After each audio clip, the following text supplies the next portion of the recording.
Hey everybody, I'm back again with another inbox opening and review, and today I'm going to be doing Eduard's FW-190 A-8. This is in 1/48 scale, and this is the Profi Pack edition.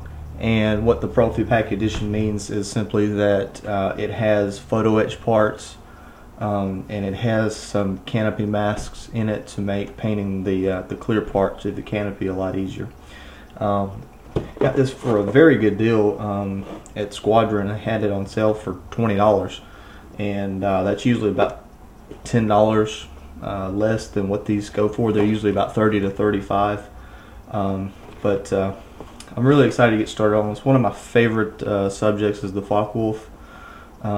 So let's open it up and see what's inside. Okay, here we got the instruction book. It's got markings for 5 different aircraft.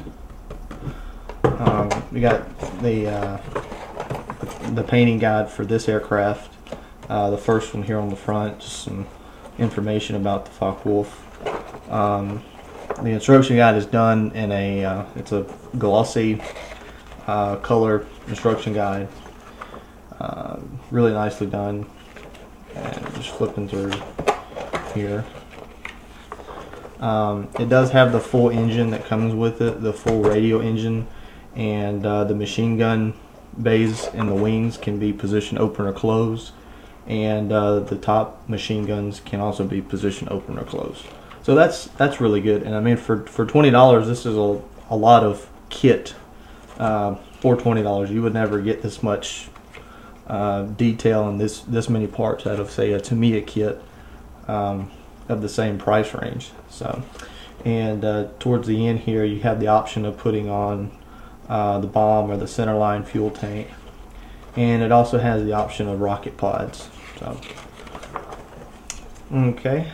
That's it as far as building goes.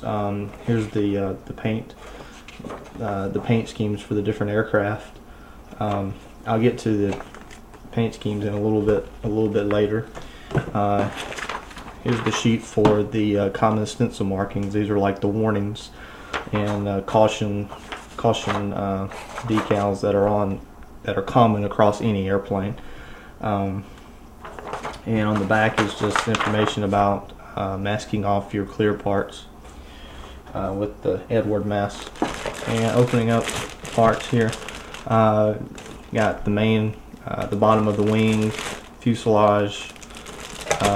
On the back here, these are the 2 parts to the engine. So there's the top half of the wings. And here we have the clear parts. They're always very clear, very crystal clear. So that's always good. And here we have the last 3 sprues. The cockpit tub, machine gun covers, the propeller. We actually have 2 different types of propellers for this. We have one that's a little bit, the blades are a little bit smaller than the other one, and I think that has to do with it may be a different aircraft in the painting guide may require you to use one or the other. So it's nice they took an extra step to give you that little bit accuracy for the final kit. So, but it's molded in this light gray green. This is also sometimes called RLM02. That's what shade it is. So, and here we have the photo etch parts. They're already colorized, so you don't have to paint them. At least the ones in the cockpit. Some of these will go on the bottom of the plane. Like there's the antenna that goes on the bottom there, so that'll still have to be painted. And here we have the photo etch mask. You can't see the outline, but these are actually really nice to have. It makes painting the canopy so much easier. Just take your little X-Acto knife and get up under the edge, peel it off real slowly, and put it over the where you want to mask. Okay, last but not least, we have the decal sheets. This is your tactical markings. You have the swastikas here. You have the little half decals for the swastikas, and these are just the common stencil markings. I like that they put these on two different sheets. I think it makes finding them a little bit easier. That's it for this kit. I think there's probably about 220 something parts altogether, I want to say. But yeah, this is kit number 8173. It's the FW-190 A-8. And in the next part, I will talk about the painting options.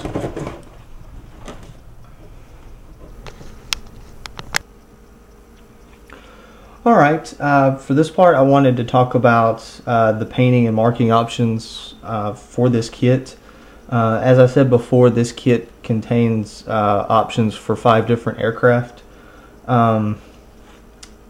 Eduard always supplies their painting recommendations and paint schemes in Gunsy Sanyo colors, and those are nice, but for those of us who live in the USA, they're not really easy to find, and when they're easy to find, they're not really cheap. They're usually about $3.75 to $4 a bottle, and most places that I've seen, they're almost always out of stock, or the colors that I need, they're out of stock on.